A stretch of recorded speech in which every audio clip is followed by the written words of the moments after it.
우리 옆에 있는 분들하고 이렇게 한번 인사하겠습니다. 인생 은혜를 사모합시다. 앞뒤 좌우로 또 다시 한번 하겠습니다. 인생 은혜를 사모합시다.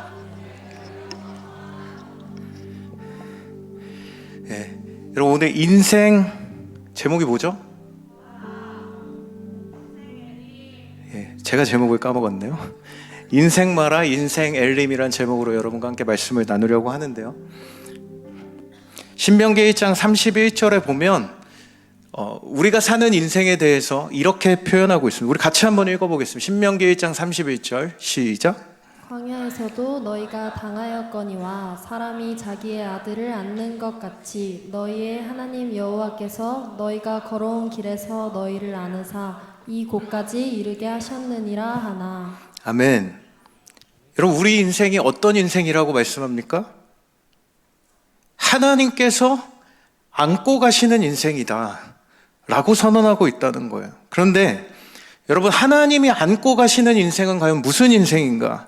여러분, 제가 말씀을 준비하다가 딱 들어맞는 릴스가 갑자기 딱 뜨길래 제가 한번 여러분과 함께 나누고 싶어서 가지고 왔습니다. 짧은 영상이니까 여러분 집중해서 보시기 바랍니다.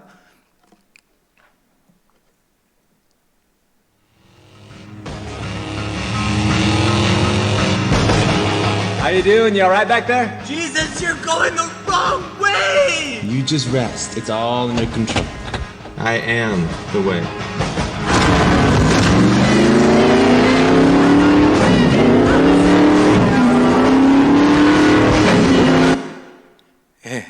여기까지입니다.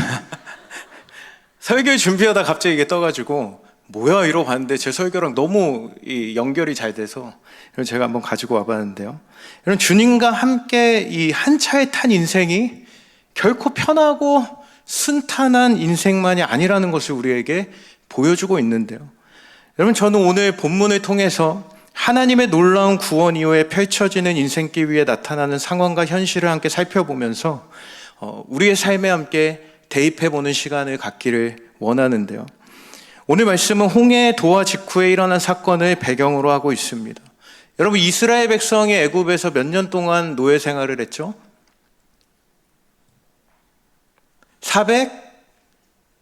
여기도 또 처음 들어보는 느낌인데요. 430년 동안 노예 생활을 한 이후에 출애굽한 이스라엘 백성. 근데 이런 이스라엘 백성을 성경은 이렇게 표현하고 있습니다. 출애굽기 20장 2절에 보니까 종되었던 집에서 인도하여 냈다. 종되었던 집에서 인도하여 냈다. 그래서 출애굽 직후에 맞닥뜨린 이 홍해를 기적 가운데 건너게 된 이 사건은 죄의 종되었던 모든 인생이 예수를 믿고 구원받은 이후에 그 삶을 상징한다고 할 수 있는데요. 근데 하나님의 구원을 받은 이후에 그들이 마주하게 된 인생은 무엇입니까? 오늘 본문 또 22절에 보니까 뭐라고 말씀해요? 우리 같이 한번 읽어보겠습니다. 22절 시작. 모세가 홍해에서 이스라엘을 인도하매 그들이 나와서 수르 광야로 들어가서. 여러분, 홍해가 갈린 이후의 삶이 어떤 인생이라고 말씀합니까? 광야 인생이었다는 것입니다. 많은 사람들이 기대하죠. 구원받은 이후의 삶은 천국일 거야. 예수를 믿는 우리의 인생은 탄탄대로를 걷게 될 것이다. 하지만 성경은 구원받은 백성의 인생에 대해 어디에서도 무조건적인 평탄한 인생을 살아간다고 말씀하는 구절은 아무데도 없다는 것입니다. 오히려 성경은 이 구원받은 모든 인생의 여정은 가나안 땅을 향해 나아가는 광야 인생이라는 것을 분명하게 말씀하고 있다는 거예요. 특별히 광야 인생을 살아가는 길 가운데 가장 중요한 것을 방금 전에 읽었던 이 22절에서 말씀하고 있는데, 22절에 보시면 인도함에라는 단어가 등장을 합니다. 여기서 이제 인도하심이라는 단어는 히브리어 나사라는 단어가 쓰여졌는데, 여러분, 성경에 보면은 출애굽기를 비롯해 민수기에 계속해서 인도하다라는 단어들이 반복적으로 사용이 됩니다. 그런데 유일하게 이곳에서만 이 인도하심이란 단어가 히브리어 히피령 동사가 사용이 돼서 단순히 모세가 이스라엘 백성들을 인도한 것이 아니라 하나님에 의해 그 백성들의 모든 발걸음이 인도되고 있다는 것을 강조하고 있다는 거예요. 그렇기 때문에 이 광야에서 가장 중요한 것은 바로 하나님에 의한 인생을 살아가는 것, 그리고 그런 주님을 신뢰할 수 있겠느냐? 주님께 온전히 우리의 삶을 의탁할 수 있겠는가? 바로 이 믿음을 배워가는 것이 광야에서의 시간이라고 할 수 있다는 것입니다. 오늘 본문의 이스라엘 백성들은 홍해를 건넌 직후에 시작된 광야 인생에 당장의 눈앞에 이해할 수 없는 상황을 맞닥뜨리게 됩니다. 22절의 마지막 부분에 보니까 거기서 사흘 길을 걸었으나 뭐라고 말씀합니까? 있죠? 예. 물을 얻지 못하고 전혀 그들이 생각하지 못한 삶이 그들의 삶 가운데 찾아오게 되었어요. 바로 물이 떨어진 상황이었는데요. 지금 홍해에서 사흘 길을 걸었다고 이야기를 합니다. 여러분, 홍해에서 마라까지의 거리를 한 50km 정도의 거리라고 이야기를 하는데, 여러분 여기서 50km 정도면 어디 정도 될까요?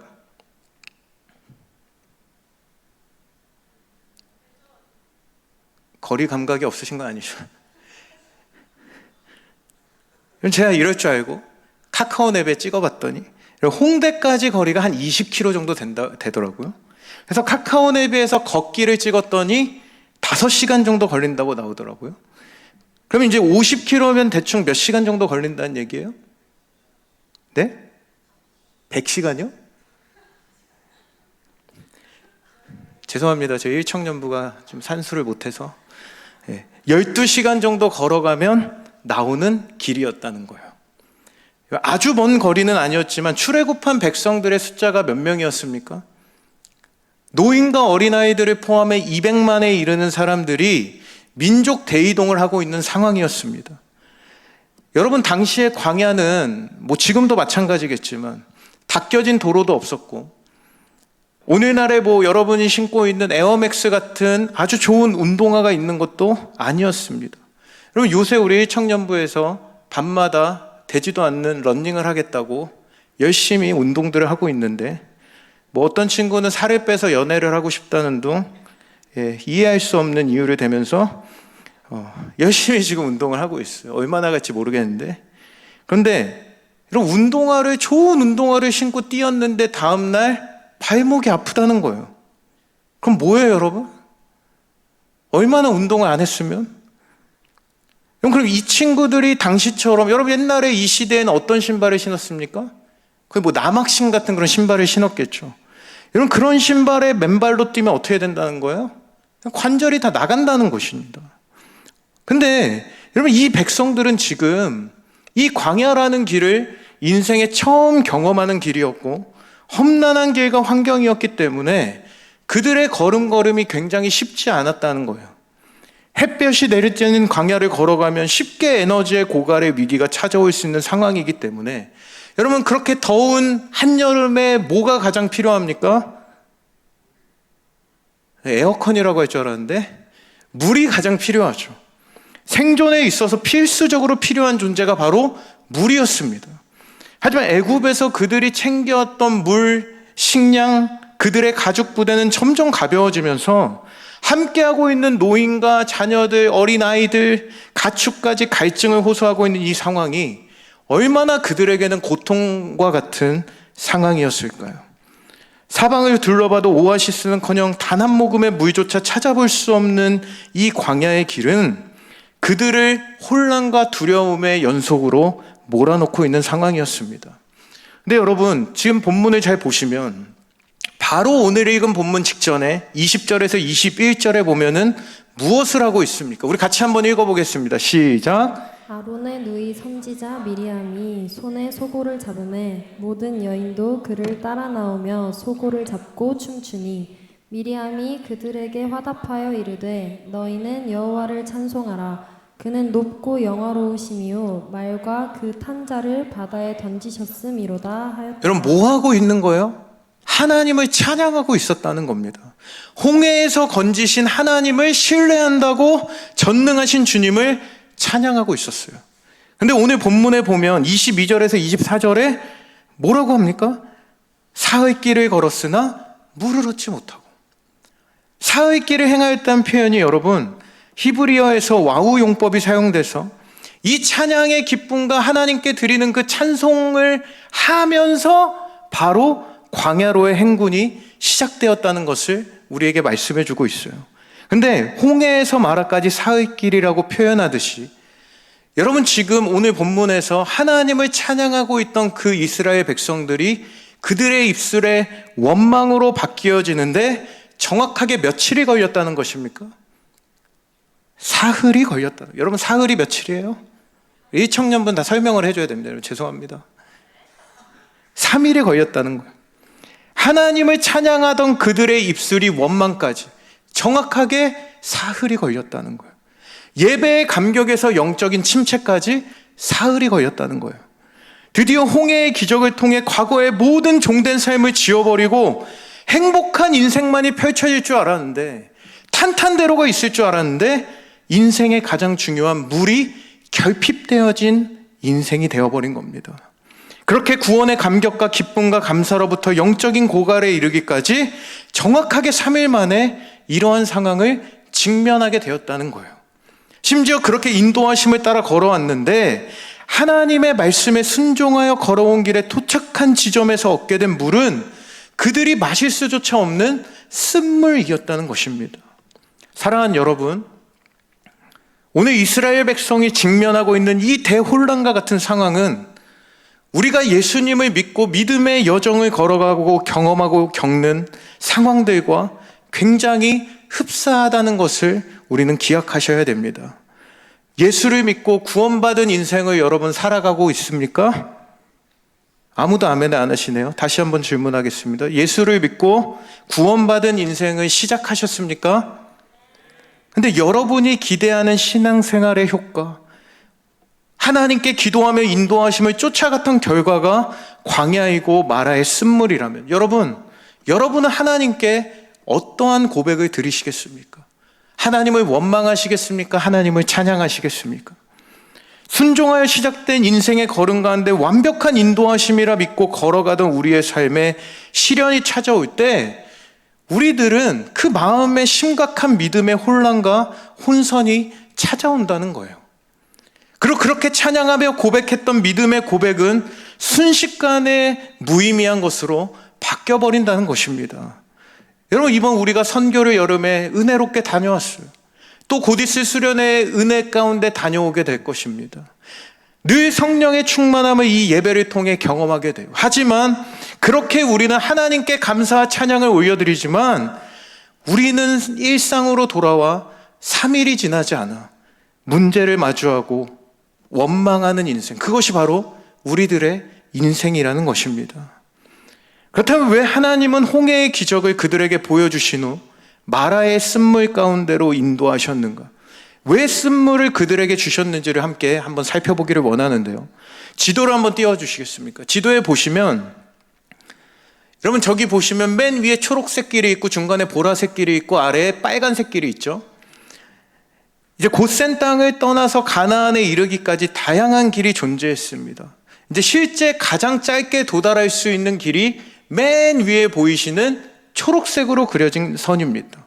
해안선을 따라가는 길이었는데 출애굽기 13장 17절에 보면은 하나님께서 이 길로 이스라엘 백성들을 보내지 않으신 이유가 등장해요. 우리 한번 읽어보겠습니다. 시작. 바로가 백성을 보낸 후에 블레셋 사람의 땅의 길은 가까울지라도 하나님이 그들을 그 길로 인도하지 아니하셨으니 이는 하나님이 말씀하시기를 이 백성이 전쟁을 하게 되면 마음을 돌이켜 애굽으로 돌아갈 여러분 왜 이쪽으로 인도하지 않으셨다고요? 괜히 블레셋을 만나게 되면 전쟁하며 그 상황 가운데 두려워서 애굽으로 돌아갈까 봐. 자, 그럼 첫 번째는 패스하고요. 두 번째 한번 다시 지도 보여주시면 보라색 점선이 보이시죠? 숫곳에서 바로 가데스 바네아로 가는 지름길이 있었습니다. 이 길이 어쩌면 누가 봐도 인간의 눈으로 볼 때 이곳으로 가야 되는 타당한 길이라고 할 수 있는데, 여러분 지금 하나님은 이스라엘 백성들을 어디로 인도하고 계십니까? 빨간색 길로 남쪽 지대로 돌아가는 길로 인도하고 계셨다는 거예요. 이 돌아가는 여정에서 아직 광야 생활 자체가 익숙하지 않은 이스라엘 백성들은 더욱더 피로한 피로감과 갈증을 느낄 수 있었던 곳이었는데, 그런데 이미 피로감을 느낄 그들을 굳이 마라에 이르러 왜 쓴물을 경험하게 하셨을까? 오늘 성경은 25절에서 그 이유를 이렇게 이야기하고 있습니다. 뭐라고요? 그들을 시험하실세. 무슨 시험을 봐요? 26절에 읽겠습니다. 시작. 이르시되 너희가 너희 하나님 나 여호와의 말을 들어 무슨 시험입니까, 여러분? 하나님께 순종하는 삶을 사는 시험이었던 거예요. 여러분, 지금 그들이 살아가야 될 광야 인생은 자신들이 430년간 종되었던 애굽에서의 삶과는 전혀 다른 차이점을 가지고 있었다는 겁니다. 여러분, 애굽이 어떤 문명에서 시작되었죠? 나일강을 중심으로 발달된 이집트 문명의 한복판이었습니다. 여러분, 그곳에서 이 거대한 나일강이라는 수원지로 인해서 그들은 살아가면서 물 부족 현상이란 것을 단 한 번도 그들의 인생 가운데 경험해 본 적이 없는 풍부한 삶을 살아왔다는 거예요. 노예의 신분이었음에도 애굽이라는 최고의 문명 도시 안에서 살아갔고, 나름 애굽의 농경 문화의 발달로 인해서 그들은 생존의 위협을 한 번도 느낄 필요가 없는 안정성을 누릴 수 있는 곳이 바로 애굽이었다는 것입니다. 그래서 그들은 물이 필요하면 나일강을 의존하면 됐고, 먹을 것이 필요하면 애굽이라는 나라를 의존하면 그들은 먹고 사는데 전혀 지장을 받지 않는 인생이 그들의 인생이었다는 거예요. 하지만 지금 이 광야에서의 삶은요, 전혀 새로운 삶의 방식이었고 정착이 아닌 날마다 이동하는 삶이었다는 거예요. 사막의 모래폭풍으로 인해 매일같이 뒤바뀌는 지형으로 인해 있던 땅조차 하루아침에 사라지는 환경에서 그저 나그네와 같은 인생을 살아가는 것이 바로 이 광야에서의 삶이었다는 것입니다.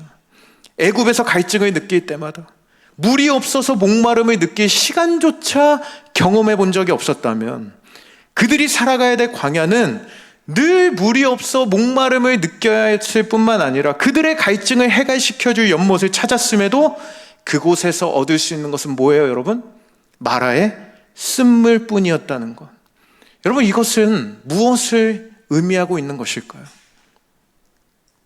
바로 이 시간을 통해 하나님은 너희가 의지하던 애굽의 물과 애굽의 양식, 너희가 굳게 보호하심을 신뢰하던 애굽의 성벽이 주는 안정감이 아닌 목마름뿐인 광야에서 그 목마름을 채우실 수 있는 분이 누구이신지를 깨닫기를 원하셨다는 것입니다. 여러분, 그분이 누구십니까? 하나님이요. 그 하나님만 바라보고 하나님께만 순종하는 삶을 살도록 하기 위함이었다는 것입니다. 여러분, 그래서 C.S. 루이스는 고통의 문제라는 책에서 이렇게 이야기합니다. 우리 한번 같이 읽어볼까요? 시작. 고통은 자기 자신이 아니라 하나님이 삶의 주인이라는 것을 배우는 과정. 여러분, 믿으십니까? 그러면서도 루이스는 귀먹은 세상을 깨우는 하나님의 메가폰이며 괘씸할 수 있는 유일한 기회를 제공하며 이것이 하나님께 항복을 뜻한다고 말하면서 하나님께서는 고통으로 말미암아 우리를 온전케 하신다고 말하고 있다는 것입니다. 사랑하는 여러분, 홍해의 기적을 통해 구원의 감격과 기쁨을 누리셨습니까? 그러나 살다 보니 우리 인생의 마라를 만나고 있는 지체들이 있지는 않으신가요? 내가 열심히 달려가던 그곳에 내 갈증을 해결할 물이 있을 줄 알고 매일의 삶을 애쓰며 살아가던 우리 인생의 한복판에 남겨진 것이 마라의 쓴물이라면 여러분, 어떻게 하시겠습니까? 그러나 바로 그때가 하나님께 항복할 시간인 줄 믿으시기 바랍니다. 하나님께 항복하고 내 마음대로 살고 뜻대로 되지 않는 쓴물의 결과들을 받아들고 원망만 하고 있는 얕은 신앙에서 벗어나는 저와 여러분 되시길 주님의 이름으로 축원합니다. 오늘 모두가 하나님을 원망하고 있었습니다. 여러분, 그런데 오늘 본문의 그 가운데 단 한 사람, 모세는 하나님 앞에 부르짖으며 나아가고 있었어요. 그리고 그렇게 기도하는 모세의 부르짖음에 하나님은 즉각적으로 응답하고 계십니다. 우리 25절의 말씀을 우리 같이 한번 읽어보겠습니다. 시작. 모세가 여호와께 부르짖었더니 여호와께서 그에게 한 나무를 가리키시니 그가 물에 던지니 물이 달게 되었더라. 거기서 여호와께서 그들을 위하여 법도와 율례를 정하시고 그들을 시험하실세. 여러분, 이 부르짖다라는 동사는 심각하게 막 정말 애타게 부르짖는 장면을 묘사하는 표현입니다. 여러분 모두가 똑같은 환경 가운데 하나님을 원망하며 부르짖지만 모세만큼은 여기서 누구에게 부르짖고 있습니까? 하나님께 나아가 부르짖었다는 거예요. 똑같이 목이 마르고 똑같이 물이 필요하고 똑같이 쓴물을 경험했지만 그는 달랐습니다. 문제 앞에서 하나님을 찾고 하나님께로 나아갔다는 거예요. 그때 하나님은 나무를 물에 던지라고 말씀하시는데요. 물에 던지고 나니 무슨 일이 일어났습니까? 쓴물이 즉각적으로 단물로 변화되었어요. 여러분 여기서 나무는 무엇을 뜻합니까? 바로 그리스도의 십자가를 상징하고 있습니다. 이 나무가 던져지자 즉각적으로 200만의 백성들의 그 심각했던 갈증이 해소가 되고 있었다는 거예요. 여러분 우리는 여기서 이런 질문을 가질 수 있죠. 그냥 이럴 거면 애초에 단물을 주시지 왜 쓴물을 단물로 바꾸신 겁니까? 여러분 아까 전에 쓴물을 주신 이유를 시험하기 위함이라고 했는데 여러분 시험은 무엇이 중요합니까? 대학생들에게 질문합니다. 시험은 무엇이 중요해요? 좀 크게 좀 대답 좀 해주실래요? 뭐라고요? 그러면 안 되는 거예요, 여러분. 결과도 중요하지만 뭐가 중요하다? 과정이 중요하다는 거예요. 점수만 따라가지 마십시오. 틀린 것을 다시 한번 체크하고 내가 무엇을 틀렸는지를 아는 것이 중요하다는 거예요. 왜요? 그래야 다음에 같은 문제를 만나도 틀리지 않기 때문이죠. 오늘 그들은 찾아온 문제 앞에 쉽게 하나님을 찾기보다 하나님을 등지는 선택을 하는 연약함을 드러내고 있다는 것입니다. 그러나 하나님은 그 모든 문제에 십자가를 던질 때, 다시 말해 예수 그리스도를 통해서만 온전해질 수 있음을 가르쳐 주시기 위함이었다는 것입니다. 사랑하는 여러분, 이스라엘 백성들처럼 갈증을 느끼고 있는 영역이 무엇입니까? 이런 대학에 들어가면 내 갈증이 해결될 줄 알았고, 내가 이런 직장에 들어가면 내 모든 문제가 해결될 줄 알았고, 내가 이런 배우자를 만날 수 있다면 내 인생의 모든 그 목마름이 해결될 줄 알았는데 막상 뚜껑을 열어보니 그곳에 아무런 사랑도 평안도 소망도 없는 쓴물뿐인 인생을 경험하고 있지는 않으십니까? 기도하며 구한 직장인데 매일같이 퇴사를 생각하고 있고, 기도로 얻은 배필인 줄 알았는데 아직 결혼 안 하셨으니까 애인인 줄 알았는데 헤어짐을 생각하게 되고, 기도하며 들어갔던 대학에서 방황하며 내가 이 전공을 하는 것이 맞은 것인가, 새로운 길을 모색해야만 하는 인생, 여러분 그런 상황 가운데 있지는 않으십니까? 또는 우리 안에 이 쓴물과 같은 우리 마음의 깊은 곳에 내재되어 있는 상처의 쓴뿌리로부터 나오는 여러 가지 부정적인 생각, 우울한 마음, 좌절감, 열등감, 낮아진 자존감, 닫혀진 사고, 비관적이고 냉소적인 마음들, 뭐만 하면 비판하고 부정적인 견해들, 그렇게 공동체를 어렵게 하고 있지는 않은지, 계속해서 우리 내면에서 끌어올려지는 이 쓴물을 내고 있는 그 인생, 내면의 쓴뿌리에 붙들려 사는 인생은 아니십니까? 여러분 그 가운데 하나님은 말씀하시는 거예요. 뭐 하라고요? 십자가를 던지라는 것입니다. 십자가를 던져 그 문제가 예수 그리스도를 통해 치료되고, 예수 그리스도를 통해 변화되고, 예수 그리스도를 통해 한 번도 누려보지 못한 완전한 기쁨과 평안을 누릴 수 있는 인생으로 오늘 저와 여러분을 초청하고 계신 줄 믿습니다. 오늘 이 마라의 쓴물을 단물로 바꿔주신 주님께서 여러분 이제 마지막으로 다음 목적지로 그들의 인생을 인도해 가고 계시는 우리 27절 말씀을 읽어보겠습니다. 시작. 그들이 엘림에 이르니 거기에 물샘 열둘과 종려나무 70그루가 있는지라. 거기서 그들이 그 물 곁에 장막을 치니라. 여러분 이제 마라를 떠나 어디에 도착하죠? 엘림에 도착하게 됩니다. 여러분 엘림이라는 장소는 마라로부터 고작 10km 정도 떨어져 있었던 장소였습니다. 실제 어떤 학자들은 수에즈 남부의 커다란 오아시스라고 추정을 하고 있는데, 그곳에서 이스라엘 백성들은 상상할 수 없는 오아시스를 마주하게 되었다는 거예요. 여러분 오늘 말씀해 보니까 그곳에 무엇이 있었다고 기록하고 있죠? 12개의 물샘이 존재했고, 여러분 이것은 이스라엘의 12지파를 상기시켜주고 있습니다. 70개의 종려나무가 있었다는 거, 70인의 장로를 상징하는데 사막에 샘이 하나도 아니고 12개나 있고 70그루의 종려나무가 있다는 거예요. 여러분, 얼마나 큰 위로와 그들의 안식이 되었을까요? 그런데 이 지점에서 우리가 기억해야 될 것은 순종하고 따라가면, 우리가 순종하고 예수님을 잘 믿으면 그저 우리의 인생이 엘림이 허락될 것이다. 엘림과 같은 축복이 여러분을 기다리고 있으니 열심히 신앙생활하세요 라고 말해야 될까요? 그것에 집중해야 될까요? 여러분, 하나님이 홍해를 마주하고 3일 만에 마라를 만나게 하신과 동시에 고작 10km 남짓 행군을 통해 엘림으로 그들을 이끌어 가신 이유는 무엇이었을까요? 시험을 통과했으니 선물이다, 이것일까요? 이곳으로 이끄신 주님의 의도는 무엇이었을까요? 저는 27절의 마지막 부분에 물 곁에 장막을 쳤다라는 표현에 오늘 집중을 해보기를 원합니다. 여러분, 물이 없는 사막에서 물 곁에 장막을 쳤다는 것은 무엇을 의미합니까? 바로 그곳에서의 정착을 의미합니다. 여러분, 이스라엘 백성들의 종착지는 어디였습니까? 가나안 땅이었어요. 광야 인근 3일 만에 목마름을 경험한 그들은 풍부한 물이 존재하는 이 엘림에 도착했을 때, 여러분, 그들은 어떤 생각을 했을까요? 그들은 아마 그곳에 정착하여 살아가기를 갈망했을 거예요. 어쩌면 그들에게 주어진 마라에서의 불신앙과 하나님에 대한 원망 못지않게, 여러분, 우리가 기억해야 될 것은 이 엘림이 마치 자신들의 목적지인 양 살아가는 것 또한 광야 인생에서 가장 주의해야 될 일이라는 것을 우리에게 보여주고 있다는 것입니다. 축복 같아 보이는 삶에 그저 안주하고 머무르려 하는 것은 오히려 마라만큼이나 영적인 타락으로 향하는 지름길이 될 수 있다는 것인데요.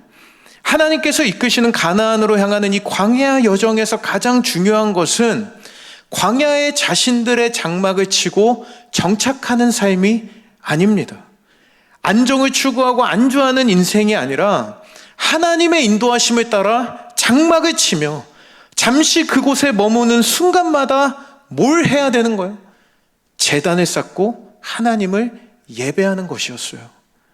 부르신 곳에서 예배하는 이 찬양의 가사처럼. 여러분, 실제 에덴에서 쫓겨난 이후 가인과 아벨을 비롯해서 계속해서 성경은 그들이 단을 쌓고 하나님을 예배했다고 기록하고 있습니다. 또한 하나님은 이 시간을 지나 바로 이 출애굽기 뒷장으로 넘어가다 보면 신약 예배의 모형이 되는 제사제도의 정립과 성막의 완공들을 통해 백성들에게 이 제사와 예배를 요구하셨다는 거예요. 왜요, 여러분? 이사야 43장 27절 읽어보겠습니다. 없네요. 이 백성은 내가 나를 위하여 지었나니 나를 찬송하게 하려 함이라.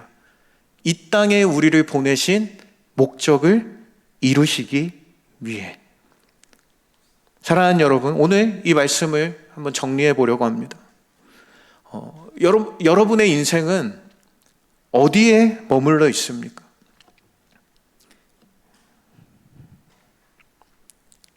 여러분이 열심히 살고 있는 삶의 현장은 그곳이 마라의 쓴물인가요? 엘림의 축복인가요?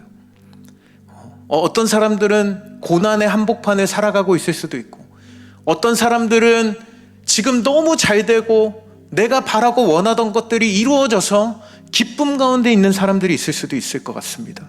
그런데 여러분, 기억할 것은 두 가지 모두 우리가 이 땅에서 정착할 수 있는 영원한 고통도 영원한 축복의 자리도 아니라는 것입니다. 진정한 축복은 그런 인생 가운데 누가 우리의 인생과 함께 걸어가고 계신가에 주목하고 있는가. 내가 조금 잘 되고 있다고 그것이 영원한 축복인 듯 정착하고 안주하려 하거나, 고통과 문제의 순간에 그저 원망하고 낙심의 자리에 머무르는 것이 아니라 어떠한 인생의 자리를 만날지라도 동일하게 찬양받게 합당하신 주님께 예배의 제단을 쌓아가는 인생. 여러분, 원문에서 이 광야라는 단어는 미드바르라는 히브리어가 사용되었습니다. 근데 여러분, 하나님의 말씀이라는 히브리어 단어가 다바르라고 하고요, 하나님의 임재가 있는 지성소를 드비르로 성경은 사용하고 있다는 거예요. 다시 말해 말씀과 지성소와 광야의 어근이 모두 똑같다는 것입니다. 여러분, 우리가 사는 이 세상이 광야같이 버려지고 황폐한 땅, 그저 쓴물만을 내뿜는 곳이지만, 여러분, 우리가 그곳에 서서 우리가 그곳을 살아가며 예수 그리스도를 갈망하는 한 그곳은 하나님을 만나는 곳이자 하나님의 말씀을 듣는 하나님의 임재가 있는 지성소가 된다는 것입니다. 그렇게 하나님을 찾고 구하는 삶, 그러한 삶을 살아가는 저와 여러분 모두가 되기를 주님의 이름으로 축원합니다. 여러분, 우리가 살아가며 우리의 삶의 현장에 우리가 바라는 것은 무엇입니까? 여전히 세상의 방식, 세상의 성공 원리에 따라가면서 그곳에 마실 물이 있고 그러한 물이 흐를 것만 같은 곳에 정착하길 바라는 마음으로 오늘을 살고 있지는 않으신가요? 오늘 말씀을 통해 예수 믿으면 무조건 잘 되고, 예수 믿으면 무조건 성공하고, 무조건 기도한 대로 이루어져야 한다는 이 기복적 신앙을 벗고 예수가 나와 함께 하신다, 고난의 자리에, 어려운 자리에 예수 그리스도라는 나뭇가지를 던져서 그분의 십자가를 통해 상황을 바라보고 믿음으로 우리의 인생을 해석하며 살아가는 인생을 살아가는 저와 여러분 되기를 간절히 소망합니다. 여러분, 인생하면 뭐가 떠올라요? 인생? 왜 아무도 대답을 안 하지? 맥주가 나올 줄 알았어요. 여러분, 보통 언제 우리는 인생이라는 단어를 사용하죠? 이청에선 생소하다는가요? 내 생에 경험한 최고의 맛집을 뭐라고 그래요? 인생 맛집. 내 인생 최고의 인생템을 뭐라고, 죄송합니다. 최고의 아이템을 뭐라고 그러죠? 인생템이라고. 또 뭐가 있어요? 내 생애 최고의 뭐라고요? 적당히 하세요. 여러분, 우리가 매번 드리는 이 예배, 그냥 지나가는 예배가 아니라 그 순간에 인생 은혜를 구하시는 여러분 되기를 주님의 이름으로 축복합니다. 내가 어떤 상황을 살아가고 있을지라도 그곳에서 하나님을 위해 날마다 제단을 쌓는 인생, 예배하며 받는 그 인생 은혜가 여러분의 삶을 지배하기 시작할 때, 여러분, 그곳이 마라든 엘림이든 여러분, 그곳은 인생 마라, 인생 엘림이 될 줄 믿습니다. 여러분, 이런 인생으로 나아가길 사모하는 모든 분들은 우리 이 시간에 같이 한번 기도하며 나아갔으면 좋겠는데요. 혹시 불편하지 않으신 분들은 다 그 자리에 한번 일어나셔서 우리 이 찬양의 가사를 집중하여 한번 바라보며 우리 하나님 앞에 고백하며 우리 한번 기도하며 나아가기를 원합니다.